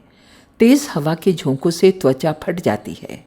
अधिक ठंडी या गर्म हवा से निमोनिया या लू लगना जैसे रोग हो सकते हैं। इस प्रकार के प्रतिकूल मौसम से अपनी रक्षा करनी चाहिए। प्राणायाम द्वारा फेफड़ों का व्यायाम होता है और शुद्ध वायु से रक्त की शुद्धि होती है। इसलिए स्वच्छ वायु के स्थान में बैठकर नित्य प्राणायाम करना चाहिए। प्राणायाम की विधि प्राणमय कोश की साधना के प्रकरण में लिखेंगे। प्राणायाम की विधि प्राणमय कोश की साधना के प्रकरण में बतलाएंगे। हवन करना। अग्नि तत्व के संयोग से हवन वायु को शुद्ध करता है। जो वस्तु अग्नि में जलाई जाती है वो नष्ट नहीं होती, वरन सूक्ष्म होकर वायुमंडल में फैल जाती है। भिन्न भिन्न वृक्षों की समिधाओं एवं हवन सामग्रियों में अलग अलग गुण हैं। उनके द्वारा ऐसा वायुमंडल रखा जा सकता है जो शरीर और मन को स्वस्थ बनाने में सहायक हो। किस समिधा और किन किन सामग्रियों से किस विधान के साथ हवन करने का क्या परिणाम होता है, इसका विस्तृत विधान बताने के लिए गायत्री यज्ञ विधान नामक पुस्तक लिखी गई है। गायत्री साधकों को तो अपने अन्नमय कोश की वायु शुद्धि के लिए कुछ हवन सामग्री बनाकर रख लेनी चाहिए, जिसे धूपदानी में थोड़ी थोड़ी जलाकर उससे अपने निवास स्थान की वायु शुद्धि करते रहना चाहिए। चंदन चूरा, देवदारू, जायफल, इलायची, जावित्री, अगर तगर, कपूर, छार छबीला, नागर मोथा, खस, कर्पूर कचरी तथा मेवाएं जौ कूट करके थोड़ा घी और शक्कर मिलाकर धूप बन जाती है। इस धूप की बड़ी मनमोहक एवं स्वास्थ्यवर्धक गंध आती है। बाजार से भी कोई अच्छी अगरबत्ती या धूप बत्ती लेकर काम चलाया जा सकता है। साधना काल में सुगंध की ऐसी व्यवस्था कर लेना उत्तम है। श्वास मुंह से नहीं, हमेशा नाक से ही लेना चाहिए।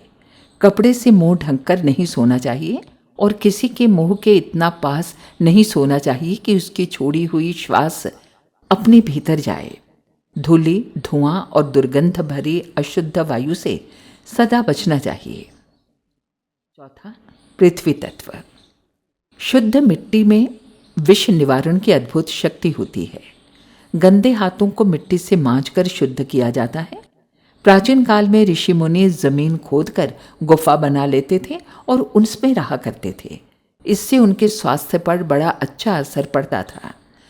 मिट्टी उनके शरीर के दूषित विकारों को खींच लेती थी। साथ ही भूमि से निकलने वाले वाष्प द्वारा देह का पोषण भी होता रहता था।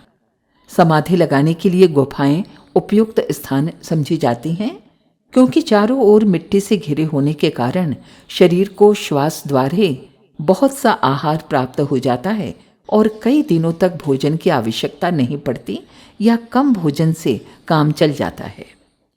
छोटे बच्चे जो प्रकृति के अधिक समीप हैं, पृथ्वी के महत्व को जानते हैं, वे भूमि पर खेलना, भूमि पर लेटना गद्दों तकियों के अपेक्षा अधिक पसंद करते हैं।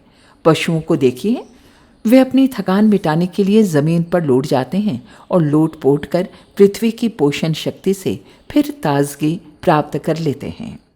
तीर्थ यात्रा एवं धर्म कार्यों के लिए नंगे पैरों चलने का विधान है। तपस्वी लोग भूमि पर शयन करते हैं। इन प्रथाओं का उद्देश्य धर्म साधना के नाम पर पृथ्वी की पोषक शक्ति द्वारा साधकों को लाभान्वित करना ही है। पक्के मकानों की अपेक्षा मिट्टी के झोंपड़ों में रहने वाले सदा अधिक स्वस्थ रहते हैं। मिट्टी के उपयोग द्वारा स्वास्थ्य सुधार में हमें बहुत सहायता मिलती है। निर्दोष पवित्र भूमि पर नंगे पांव टहलना चाहिए। जहाँ छोटी छोटी हरी घास उग रही हो, वहाँ टहलना तो और भी अच्छा है। पहलवान लोग, चाहे वे अमीर ही क्यों ना हों, रुई के गद्दों पर कसरत करने की अपेक्षा मुलायम मिट्टी के अखाड़ों में ही व्यायाम करते हैं, ताकि मिट्टी के अमूल्य गुणों का लाभ उनके शरीर को प्राप्त हो। साबुन के स्थान पर पूतनी या मुल्तानी मिट्टी का उपयोग भी किया जा सकता है। वह मैल को दूर करेगी, विष को खींचेगी और त्वचा को कोमल, ताज़ा, चमकीला और प्रफुल्लित कर देगी। मिट्टी शरीर पर लगाकर स्नान करना एक अच्छा उपटन है। गर्मी के दिनों में उठने वाली घमौरियाँ और फुंसियाँ दूर हो जाती हैं। सिर के बालों को मुल्तानी मिट्टी से धोने का रिवाज अभी तक मौजूद है। इससे सिर का मैल दूर हो जाता है, खुरंट जमने बंद हो जाते हैं, बाल काले, मुलायम एवं चिकने रहते हैं तथा मस्तिष्क में बड़ी तरावट पहुँचती है। हाथ साफ करने और बर्तन मांजने के लिए मिट्टी से अच्छी और कोई चीज़ नहीं है। फोड़े, फुंसी, दाद, खाज, गठिया, जहरीले जानवरों के काटने, सूजन, जख्म, गिल्टी, नासूर, दुखती हुई आँख, कुष्ठ उपदंश, रक्त विकार आदि रोगों पर गीली मिट्टी बांधने से आश्चर्यजनक लाभ होता है। डॉक्टर लुइकुने ने अपनी जल चिकित्सा में मिट्टी की पट्टी के अनेक उपचार लिखे हैं। चूल्हे की जली हुई मिट्टी से दांत मांजने, नाक के रोगों में मिट्टी के ढेले पर पानी डालकर सुंघाने, लू लगने पर पैरों के ऊपर मिट्टी थोप देने की विधि से सब लोग परिचित हैं। किसी स्थान पर बहुत समय तक मल मूत्र डालते रहें तो डालना बंद कर देने के बाद भी बहुत समय तक वहाँ दुर्गंध आती रहती है।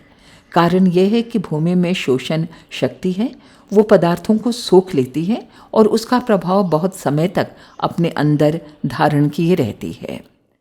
पृथ्वी की सूक्ष्म शक्ति लोगों के सूक्ष्म विचारों और गुणों को सोखकर अपने में धारण कर लेती है। जिन स्थानों पर हत्या, व्यभिचार, जुआ आदि दुष्कर्म होते हैं, उन स्थानों का वातावरण ऐसा घातक हो जाता है कि वहां जाने वालों पर उनका प्रभाव पड़े बिना नहीं रहता। श्मशान भूमि, जहां अनेक मृत शरीर नष्ट हो जाते हैं, अपने में एक भयंकरता छिपाए बैठी रहती है। वहां जाने पर एक विलक्षण प्रभाव मनुष्य पर पड़ता है। अनेक तांत्रिक साधनाएं तो ऐसी हैं जिनके लिए केवल मात्र मरघट का वातावरण ही उपयुक्त होता है। भूमिगत प्रभाव से गायत्री साधकों को लाभ उठाना चाहिए। जहाँ सत्पुरुष रहते हैं वहाँ स्वाध्याय, सद्विचार, सत्कार्य होते हैं। वे स्थान प्रत्यक्ष तीर्थ हैं। उन स्थानों का वातावरण साधना की सफलता में बड़ा लाभदायक होता है। जिन स्थानों में किसी समय में कोई अवतार या दिव्य पुरुष रहे हैं, उन स्थानों की प्रभाव शक्ति का सूक्ष्म निरीक्षण करके तीर्थ बनाए गए हैं।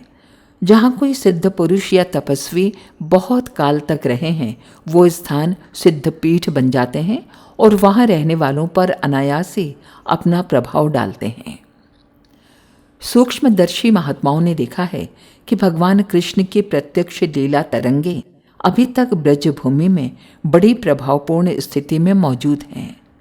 तीर्थवासियों के दूषित चित्तों के बावजूद इस भूमि की प्रभाव शक्ति अब भी बनी हुई है और साधक को उसका स्पर्श होते ही शांति मिलती है। कितने ही मुमुक्षु अपनी आत्मिक शांति के लिए इस पुण्य भूमि में निवास करने का स्थायी या अल्पकालीन अवसर निकालते हैं। कारण यह है कि क्लेश युक्त वातावरण के स्थान में जितने श्रम और समय में जितनी सफलता मिलती है, उसकी अपेक्षा पुण्य भूमि के वातावरण में कहीं जल्दी और कहीं अधिक लाभ होता है। तीर्थ स्थानों में नंगे पैर भ्रमण करने का भी महात्म्य इसलिए है कि उन स्थानों के पुण्य तरंगे अपने शरीर से स्पर्श करके आत्म शांति का हेतु बने। 5वां, आकाश तत्व। आकाश तत्व पिछले 4 तत्वों की अपेक्षा अधिक सूक्ष्म होने से अधिक शक्तिशाली हैं। विश्वव्यापी पोल में शून्याकाश में एक शक्ति तत्व भरा हुआ है जिसे अंग्रेजी में इथर कहते हैं। पोली स्थान को खाली नहीं समझना चाहिए। वो स्थान वह वायु से सूक्ष्म होने के कारण प्रत्यक्ष रूप से अनुभव नहीं होता, तो भी उसका अस्तित्व पूर्णतया प्रमाणित है। रेडियो द्वारा जो गायन, समाचार, भाषण आदि हम सुनते हैं, वे इथर में प्रकाश तत्व में तरंगों के रूप में आते हैं। जैसे पानी में ढेला फेंक देने पर उसकी लहर बनती है, उसी प्रकार इथर आकाश में शब्दों की तरंगें पैदा होती हैं और पलक मारते विश्व में फैल जाती हैं। इसी विज्ञान के आधार पर रेडियो यंत्र का आविष्कार हुआ है। एक स्थान पर शब्द तरंगों के साथ बिजली की शक्ति मिलाकर उन्हें अधिक बलवती करके प्रवाहित कर दिया जाता है। अन्य स्थानों पर जहां रेडियो यंत्र लगे हैं, उन आकाश में बहने वाली तरंगों को पकड़ लिया जाता है और प्रेषित संदेश सुनाई देने लगते हैं। वाणी 4 प्रकार की होती है। पहला, वैखरी, जो मुंह से बोली और कानों से सुनी जाती है, जिसे शब्द कहते हैं। दूसरी, मध्यमा, जो संकेतों से, मुखाकृति से, भाव भंगिमा से, नेत्रों से कही जाती है, इसे भाव कहते हैं। तीसरी, पश्यंती, जो मन से निकलती है और मन ही उसे सुन सकता है, इसे विचार कहते हैं। चौथी परा, यह आकांक्षा, इच्छा, निश्चय, प्रेरणा, शाप, वरदान आदि के रूप में अंतःकरण से निकलती है। इसे संकल्प कहते हैं। ये चारों ही वाणियां आकाश में तरंग रूप से प्रवाहित होती हैं। जो व्यक्ति जितना ही प्रभावशाली है, उसके शब्द, भाव, विचार और संकल्प आकाश में उतने ही प्रबल होकर प्रवाहित होते हैं।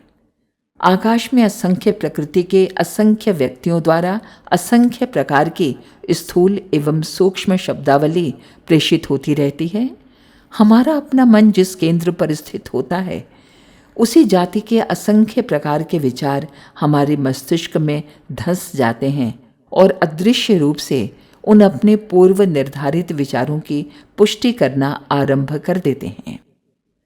यदि हमारा अपना विचार व्यभिचार करने का हो, तो असंख्य व्यभिचारियों द्वारा आकाश में प्रेषित किए गए वैसे ही शब्द, भाव, विचार और संकल्प हमारे ऊपर बरस पड़ते हैं और वैसे उपाय, सुझाव, मार्ग बताकर उसी ओर प्रोत्साहित कर देते हैं। हमारे अपने स्वनिर्मित विचारों में एक मौलिक चुंबकत्व होता है। उसी के अनुरूप आकाशगामी विचार हमारी ओर खींचते हैं। रेडियो में जिस स्टेशन के मीटर पर सुई कर दी जाए, उसी के संदेश सुनाई पड़ते हैं और उसी समय में जो अन्य स्टेशन बोल रहे हैं, उनकी वाणी हमारी रेडियो से टकराकर लौट जाती है, वो सुनाई नहीं देती। उसी प्रकार हमारे अपने स्वनिर्मित मौलिक विचार ही अपने सजातियों को आमंत्रित करते हैं। मरी लाश को देखकर कौवा चिल्लाता है तो सैकड़ों कौवे उसकी आवाज़ सुनकर जमा हो जाते हैं। ऐसे ही अपने विचार भी सजातियों को बुलाकर एक अच्छी खासी सेना जमा कर लेते हैं। फिर उस विचार सैन्य की प्रबलता के आधार पर उसी दिशा में कार्य भी आरंभ हो जाता है। आकाश तत्व की इस विलक्षणता को ध्यान में रखते हुए हमें कुविचारों से विषधर सर्प की भांति सावधान रहना चाहिए, अन्यथा वे अनेक स्वजातियों को बुलाकर हमारे लिए संकट उत्पन्न कर देंगे। जब कोई विचार मन में आए तो तत्क्षण उसे मार भगाना चाहिए, अन्यथा वो सारे मानस क्षेत्र को वैसे ही खराब कर देगा जैसे विष की थोड़ी सी बूंद सारे भोजन को बिगाड़ देती है। मन में सदा उत्तम, उच्च, उदार, सात्विक विचारों को ही स्थान देना चाहिए, जिसमें उसी जाति के विचार अखिल आकाश में से खींचकर हमारी ओर चले आएं और सन्मार्ग की ओर प्रेरित करें। उत्तम बात सोचते रहने, स्वाध्याय, मनन, आत्मचिंतन, परमार्थ और उपासनामयी मनोभूमि हमारा बहुत कुछ कल्याण कर सकती है। यदि प्रतिकूल कार्य नहीं हो रहे हों तो उच्च विचारधारा से भी सद्गति प्राप्त हो सकती है, भले ही उन विचारों के अनुरूप कार्य न हो रहे हों। संकल्प कभी नष्ट नहीं होते। पूर्व काल में ऋषि मुनियों के, महापुरुषों के जो विचार, प्रवचन एवं संकल्प थे, वे अब भी आकाश में गूंज रहे हैं। यदि हमारी मनोभूमि अनुकूल हो तो उन दिव्य आत्माओं का पथ प्रदर्शन एवं सहारा भी हमें अवश्य प्राप्त होता रहेगा। पर ब्रह्म की ब्राह्मी प्रेरणाएं, शक्तियाँ, किरणें एवं तरंगे भी आकाश द्वारा ही मानव अंतःकरण को प्राप्त होती हैं। दैवी शक्तियाँ ईश्वर के विविध गुणों वाली किरणें ही तो हैं। आकाश द्वारा मन के माध्यम से उनका अवतरण होता है। शिवजी ने आकाशवाहिनी गंगा को अपने सिर पर उतारा था, तब वो पृथ्वी पर बही थी। ब्रह्म की सर्वप्रधान दिव्य शक्ति आकाशवाहिनी गायत्री गंगा को साधक सबसे पहले अपने मन क्षेत्र में उतारता है। यह अवतरण होने पर ही जीवन के अन्य अंगों में वो पतित पावनी पुण्यधारा प्रवाहित होती है। शरीर में मन या मस्तिष्क आकाश का प्रतिनिधि है, उसी में आकाशगामी परम कल्याणकारक तत्वों का अवतरण होता है। इसलिए साधक को अपना मन क्षेत्र ऐसा शुद्ध, परिमार्जित, स्वस्थ एवं सचेत रखना चाहिए जिससे गायत्री का अवतरण बिना किसी कठिनाई के हो सके। तपश्चर्या। तप का अर्थ है उष्णता, गति, क्रियाशीलता, घर्षण, संघर्ष, तितिक्षा, कष्ट सहना। किसी वस्तु को निर्दोष, पवित्र एवं लाभदायक बनाना होता है तो उसे तपाया जाता है। सोना तपने से खरा हो जाता है। डॉक्टर पहले अपने औजारों को गर्म कर लेते हैं, तब उनसे ऑपरेशन करते हैं। चाकू को शान पर न घिसा जाए तो काटने की शक्ति खो बैठेगा। हीरा खराद पर न चढ़ाया जाए तो उसमें चमक और सुंदरता पैदा नहीं होगी। व्यायाम का कष्टसाध्य श्रम किए बिना कोई मनुष्य पहलवान नहीं हो सकता। अध्ययन का कठोर श्रम किए बिना विद्वान बनना संभव नहीं। माता बच्चे को गर्भ में रखने एवं पालन पोषण का कष्ट सहे बिना मातृत्व का सुख लाभ प्राप्त नहीं कर सकते। कपड़ों को धूप में न सुखाया जाए तो उनमें बदबू आने लगेगी। कोठे में बंद रखा हुआ अन्न धूप में न डाला जाए तो घुन लग जाएगा। ईंट यदि भट्टे में न पके तो उनमें मजबूती नहीं आ सकती। बिना पके भोजन प्राण रक्षा नहीं कर सकता। प्राचीन काल में पार्वती ने तप करके मनचाहा फल पाया था। भगीरथ ने तप करके गंगा को भूलोक में बुलाया था। ध्रुव के तप ने भगवान को द्रवित कर दिया था। तपस्वी लोग कठोर तपश्चर्या करके सिद्धियां प्राप्त करते थे। रावण, कुंभकर्ण, मेघनाद, हिरण्यकश्यपु, भस्मासुर आदि ने भी तप के प्रभाव से विलक्षण वरदान पाए थे। आज भी जिस किसी को जो कुछ प्राप्त हुआ है वो तप के ही प्रभाव से प्राप्त हुआ है। ईश्वर तपस्वी पर प्रसन्न होता है और उसे ही अभीष्ट आशीर्वाद देता है। जो धनी, संपन्न, सुंदर, स्वस्थ, विद्वान, प्रतिभाशाली, नेता, अधिकारी आदि के रूप में चमक रहे हैं, उनकी चमक वर्तमान के या पिछले तप के ऊपर ही अवलंबित है। यदि वे नया तप नहीं करते और पुरानी तपश्चर्या की पूंजी को खा रहे हैं तो उनकी चमक पूर्व पूंजी चुकते ही धुंधली हो जाएगी। जो लोग आज गिरे हुए हैं उनके उठने का एकमात्र मार्ग है तप। बिना तप के कोई भी सिद्धि, कोई भी सफलता नहीं मिल सकती, ना सांसारिक और ना आत्मिक। कल्याण की ताली तप की तिजोरी में रखी हुई है। जो उसे खोलेगा वही अभीष्ट वस्तु पाएगा। दोनों हथेलियों को रगड़ा जाए तो वे गर्म हो जाती हैं। दो लकड़ियों को घिसा जाए तो अग्नि पैदा हो जाएगी। गति, उष्णता, क्रिया ये रगड़ का परिणाम है। मशीन को चलाने के लिए उसके किसी भी भाग में धक्का या दचका लगाना पड़ेगा, अन्यथा कीमती से कीमती मशीन भी बंद ही पड़ी रहेगी। शरीर को झटका लगाने के लिए व्यायाम या परिश्रम करना आवश्यक है। आत्मा में तेजस्विता, सामर्थ्य एवं चैतन्यता उत्पन्न करने के लिए तप करना होता है। बर्तन मांजे बिना, मकान झाड़े बिना अशुद्धि और मलिनता पैदा हो जाती है। तपश्चर्या छोड़ देने पर आत्मा भी अशक्त, निस्तेज एवं विकारग्रस्त हो जाती है। आलसी और आराम तलब शरीर में अन्नमय कोश की स्वस्थता स्थिर नहीं रह सकती। इसलिए उपवास, आसन, तत्व शुद्धि के साथ ही तपश्चर्या को प्रथम कोश की सुव्यवस्था का आवश्यक अंग बताया गया है। प्राचीन काल में तपश्चर्या को बड़ा महत्व दिया जाता था। जो व्यक्ति जितना परिश्रमी, कष्ट सहिष्णु, साहसी, पुरुषार्थी एवं क्रियाशील होता था, उसकी उतनी ही प्रतिष्ठा होती थी। धनी, अमीर, राजा, महाराजा सभी के बालक गुरुकुलों में भेजे जाते थे ताकि वे कठोर जीवन की शिक्षा प्राप्त करके अपने को इतना सुदृढ़ बना लें कि आपत्तियों से लड़ना और संपत्ति को प्राप्त करना सुगम हो सके। आज तप के कष्ट सहिष्णुता के महत्व को लोग भूल गए हैं और आराम तलबी, आलस्य, नज़ाकत को अमीरी का चिन्ह मानने लगे हैं। फलस्वरूप पुरुषार्थ घटता जाता है। योग्यता द्वारा उपार्जन करने की अपेक्षा लोग छल, धूर्तता एवं अन्याय द्वारा बड़े बनने का प्रयत्न कर रहे हैं। गायत्री साधकों को तपस्वी होना चाहिए।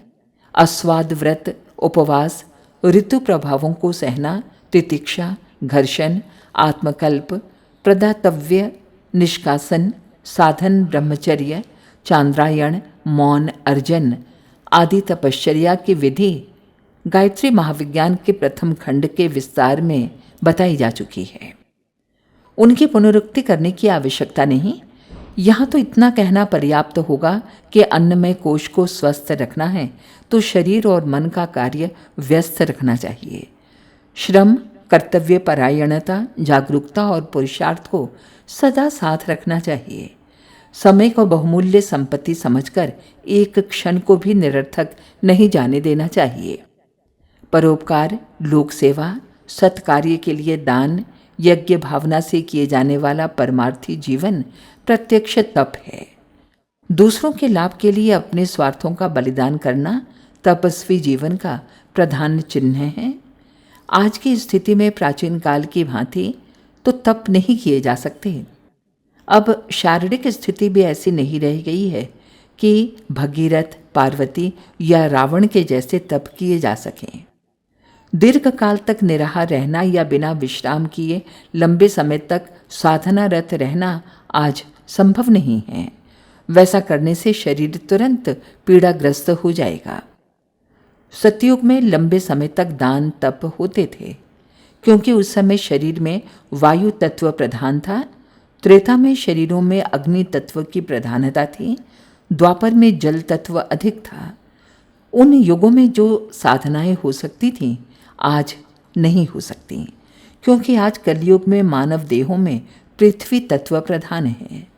पृथ्वी तत्व अन्य सभी तत्वों से स्थूल है।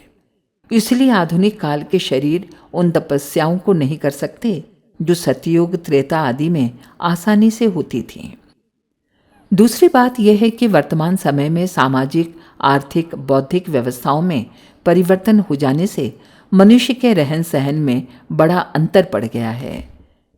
बड़े नगरों में निवासियों को यांत्रिक सभ्यता के बीच रहने के फलस्वरूप शारीरिक श्रम बहुत कम करना पड़ता है और अधिकांश में कृत्रिम वातावरण के कारण शुद्ध जलवायु से भी वंचित रहना पड़ता है।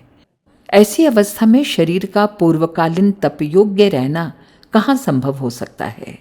कुछ समय पूर्व तक नेति, धोती, वस्ती, न्योली, वज्रोली, कपाल भाती आदि क्रियाएं आसानी से हो जाती थीं। उनके करने वाले अनेक योगी देखे जाते थे, पर अब योग प्रभाव से उनकी साधना कठिन हो गई है। कोई बिरले ही हठ योग में सफल हो पाते हैं। जो किसी प्रकार इन क्रियाओं को करने भी लगते हैं, वे उनसे वह लाभ नहीं उठा पाते जो इन क्रियाओं से होना चाहिए। अधिकांश हठ योगी तो इन कठिन साधनाओं के कारण किन्हीं कष्ट साध्य रोगों से ग्रसित हो जाते हैं। रक्त, पित्त, अंतर्दाह, मूलाधार, कफ, अनिद्रा जैसे रोगों से ग्रसित होते हुए हमने अनेक हठ योगी देखे हैं। इसलिए वर्तमान काल की शारीरिक स्थितियों का ध्यान रखते हुए तपश्चर्या में बहुत सावधानी बरतने की आवश्यकता है। आज तो समाज सेवा, ज्ञान प्रचार, स्वाध्याय, दान, इंद्रिय संयम आदि के आधार पर ही हमारी तप साधना होनी चाहिए। हमारे YouTube चैनल शांति कुंज वीडियो गायत्री परिवार को सब्सक्राइब करें एवं बेल आइकन जरूर दबाएं ताकि गायत्री परिवार की विभिन्न गतिविधियों की जानकारी आपको मिलती रहे।